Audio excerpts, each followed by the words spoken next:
morning. Today is Sunday, April 25th, and we're going to talk about certain elements of Thor, Odin, and Tyr. The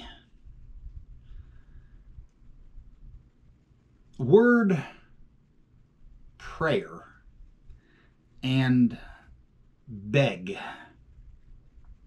are synonymous. As a matter of fact, in Swedish, bia means prayer, to pray, and to beg. So, do we pray in Northern Paganism? Did our ancestors pray? Well, not in the mindset that we have when we envision that word, where people fall on their face as they face the east, or bob back and forth near a wailing wall, or fall on their knees and ask for forgiveness. Those are all Abrahamic. Those are all a subjugation. In Northern Paganism, there is honor. And the word in Old Norse is bithya. Bithya. It means to ask. Now you can see where the Swedish word bia came from. Just B-E, bia, came from. Bithya in Old Norse. And it means to ask. Now, it could be used in that begging mindset.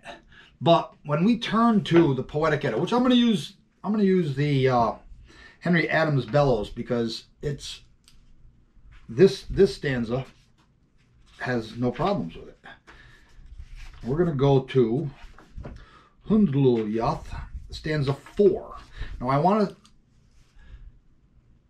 show how bithya is used. Stanza 4. Thor shall I honor, that spirit of strength and valiancy and might, the defender of homeland, family, folk, and frith. Thor, that spirit. Thor shall I honor, and this shall I ask bithya, and this shall I bithya, that his favor true mayest thou ever find, though little the brides of the giants he loves. So the bithya to Thor is that his favor will be true based on the honor we give his spirit. There's a lot of difference between that and saying, Thor, will you do for me? It is a we do in his honor. Now, some may say, well, wait a minute, but Thor dies in Ragnarok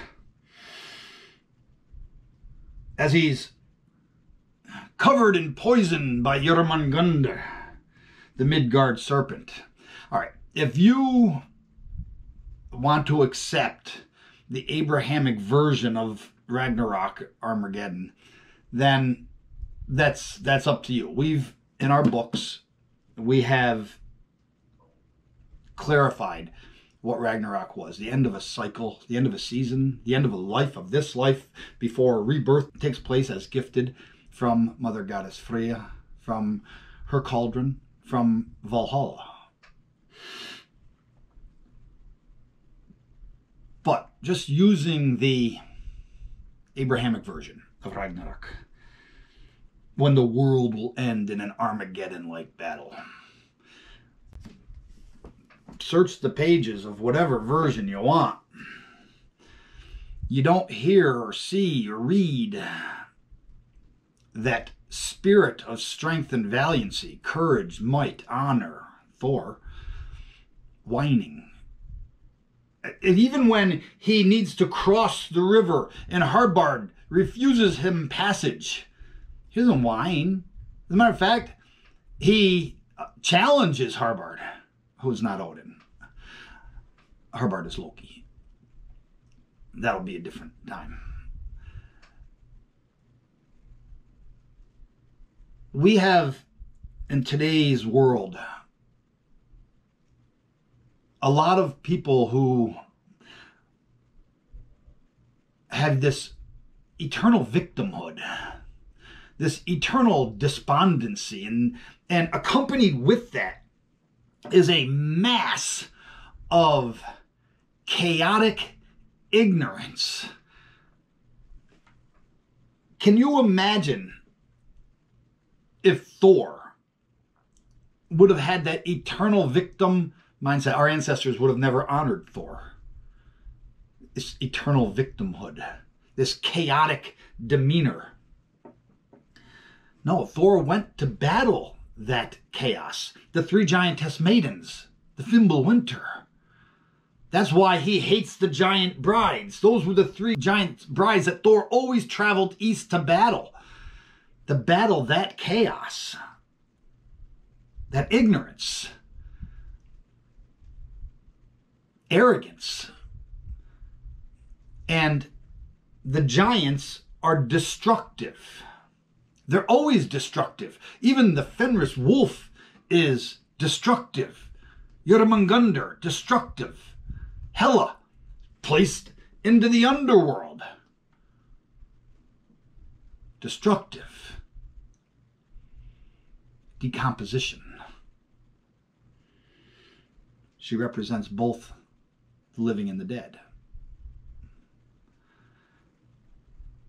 So, with Thor, we have this son of Odin and Jörth that is honored by strength, not by words saying, I'm an alpha, but I'm also a victim. That's just ignorant. That even sounds ignorant to say, I'm an alpha victim. Okay, I want to go on to Odin now, because Odin has a fear, and that is that his memory will not return to him. Munin, Hugin and Munin. Hugin is present and forward thought. That's what Hugr represents. Munin represents things that have happened in the past. Odin, he gave his eye to Mimisbrún. Memories well. We've done videos on both of these, Hugin and Munin and Mimisbrún. Giving an eye to the well, that spirit of Odin, which always has sight on the past, the memory. We have made a lot of historical videos about things that are part of our blood memory, whether that's the persecutions from the Abrahamic cults, whether that's white slavery. These things are part of us. They should be part of our memory because they are part of our blood memory. But they should make us stronger, not make us victims. If and when you allow yourself to remember, to have that eye in memories well, to allow Munin to return with the memory of your pagan ancestors, and you realize the things, well, even Christian ancestors, white slavery, took place in both times.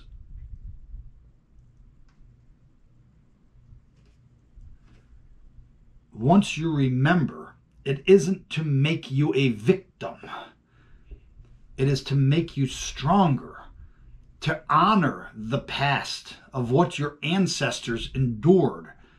And you're still here in strength and honor. Honoring Thor with that strength. If you use that memory of your past to become a victim, to whine and be chaotic, then your deeds are not honorable. Memory is important, and the proper application of it to your fiber and your soul is equally as important. In Ragnarok, that Abrahamic version of Armageddon, Ragnarok, Odin dies by the mouth of Fenrir. We've pointed out what this is actually about in previous videos in our books. And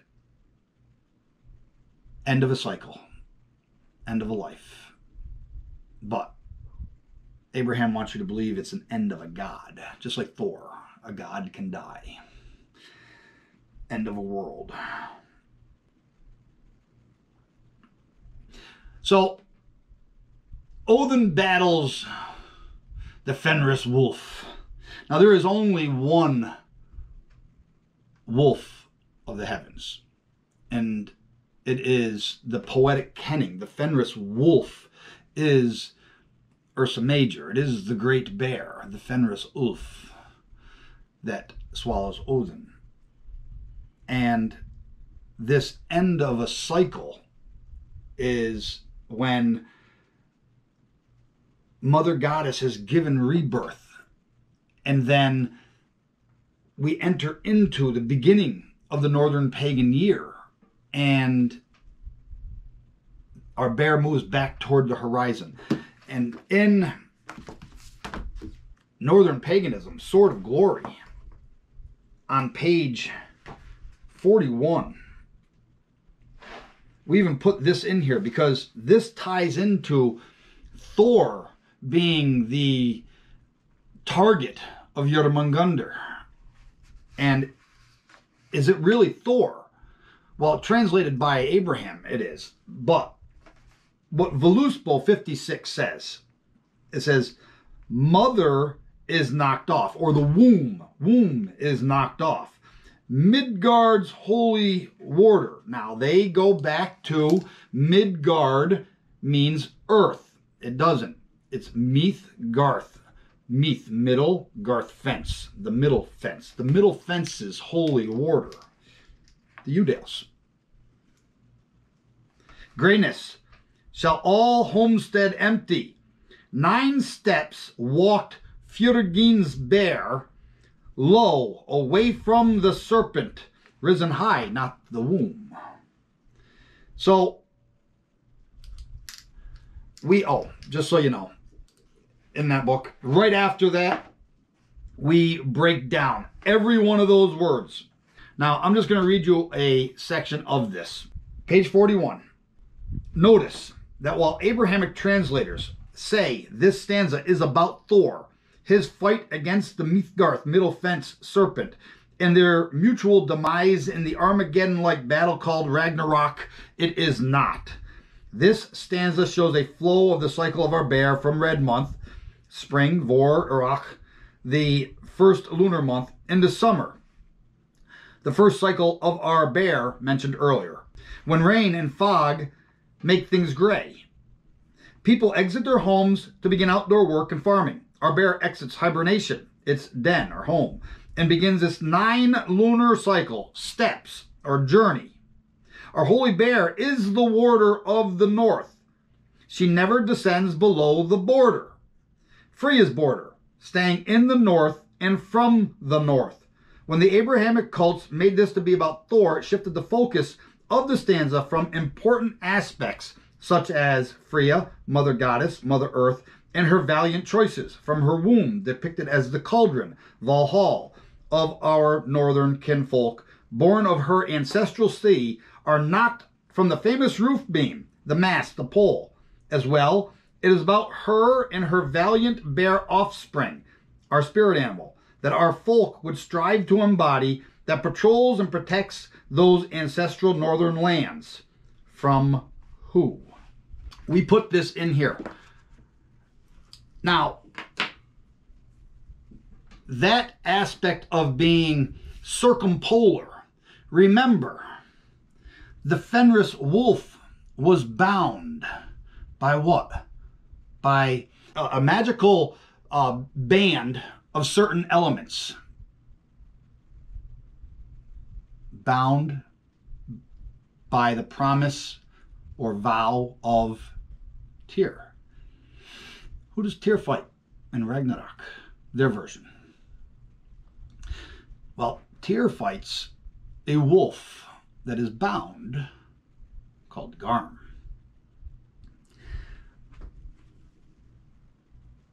Tyr and Odin are fighting the same wolf because Odin is the nighttime sky god, winter nights.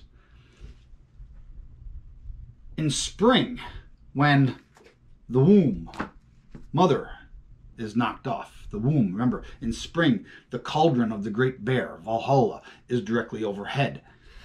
And that gets knocked off. It starts to rotate toward the northern horizon into its rocky rest bed of the heavens. Its northern den, the Thulian seat, the heathen altar. So there's only one wolf of the heavens, and there's only one wolf that is bound. Call it the Fenris wolf, call it Garm. Call it Mánagarm. Skoll, Hati. Let's go back to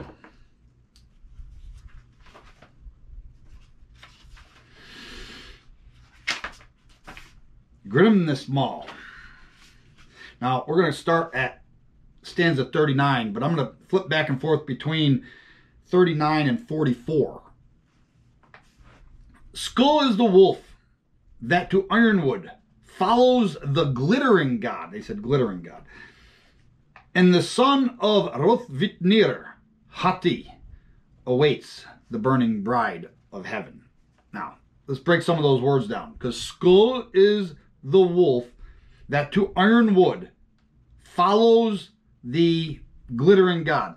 The actual Old Norse word is Shirleita, the Shirleita god, Shirleita Gothi. Shirleita or Shirleiter means bright-faced. Okay, it's not the sun. Balder is not the sun. Balder is the blazing light. We get like bald from Balder. It means that shining whiteness. It's not referring to the actual sun. It's referring to the brightness of the sun. A bald-faced horse, the blazing white of the bald-faced horse. He's not the sun.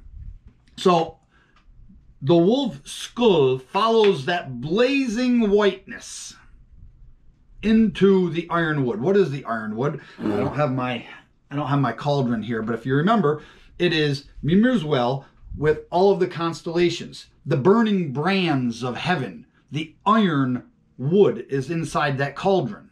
Okay? It is the frozen fen. It is the frozen fen. When the blazing whiteness of Balder is below the horizon and all you see is red coming up. Okay, Skoll devours that blazing white. Balder, which gives you the blood. Balder bleeding. Okay, continue. And the son of Hrothvitnir. Hrothvitnir, they don't translate in this version, Henry Adams Bell's version. Hroth means, by itself, means praise. Okay, when you compound it with another word, famous. Okay, so while Vitni means witness, you can even see how it sounds, Vitni, witness. It is said that poetically, Vitnir means wolf. So you have the praiseworthy wolf, or the mighty wolf, as they call it. So, and the son of the mighty wolf, Hrothvitnir, Okay, so there's another name then for the Fenris wolf. Rothvitnir. Because it is capitalized. Names are capitalized. Hati. Awaits the burning bride of heaven. So that's the moon. So how do we know that's the moon? Well, Snorri tells us in Gylfaginning that, well, let's slip there right now to 44. Stanza 44. We have it being said. Now notice that all of these are good except for Garm. Okay? The best of trees must Yggdrasil be. Skithblothnir, best of boats. Of all the gods is Odin the greatest. And Sleipnir, the best of steeds. Bilrost of bridges. We discussed Bilrost in our books. Bragi of skalds. Hubrock of hawks. And Garm of hounds. Now, Garm is evil, but all the others were good. They had positive things. But all of a sudden, Garm of hounds. Okay, Snorri puts Garm he poetically kennings it with Mánagarm. Mánagarm is the destroyer of the moon. The destroyer of the moon. I thought that was Hati, offspring of Rothvitnir. There's only one wolf. Mánagarm, Rothvitnir, Hati, Skoll, Fenris wolf. And God Tyr loses his hand to the Fenris wolf when the binds wouldn't break. The binds won't break. The Great Bear constellation is circumpolar in the northern hemisphere. So this swallowing of the sun and the swallowing of the moon shows again the transition of things. Whether you want to talk about it on a daily cycle, whether you want to talk about it on a monthly cycle, because the moon goes into its new moon phase, or on an annual cycle. Ragnarok is not about the death of our gods. And Tyr and Odin both battle the same Fenris wolf, or Garm, which is bound. They're all one and the same.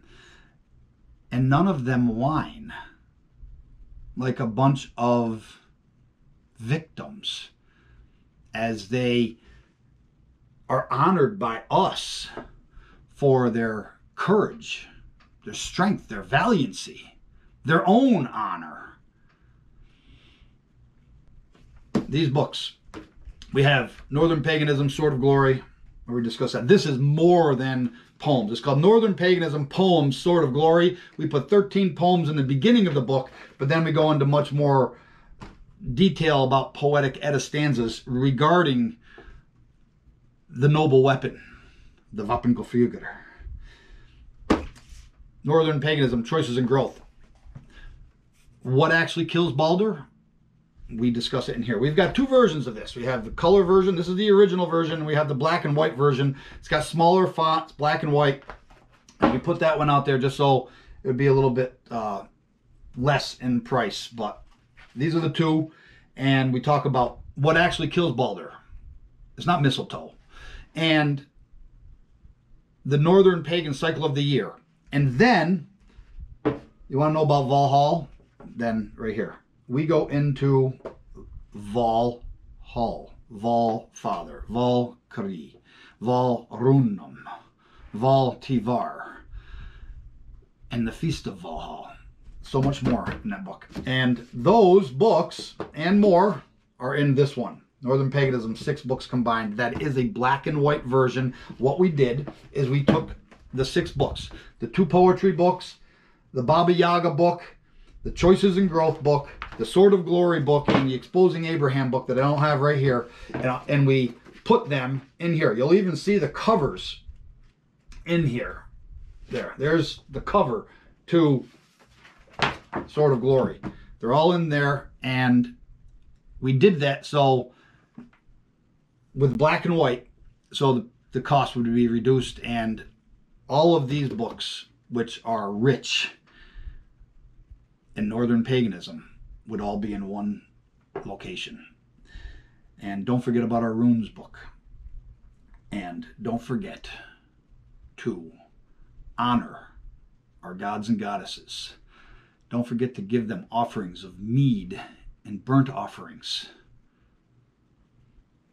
We're coming into the time of summer cookouts and barbecues. Don't forget burnt offerings. Honor Thor. Honor Odin. Tyr. And I'll stop there because those are the three I talked about. Until next time, or tills nästa gång, good health.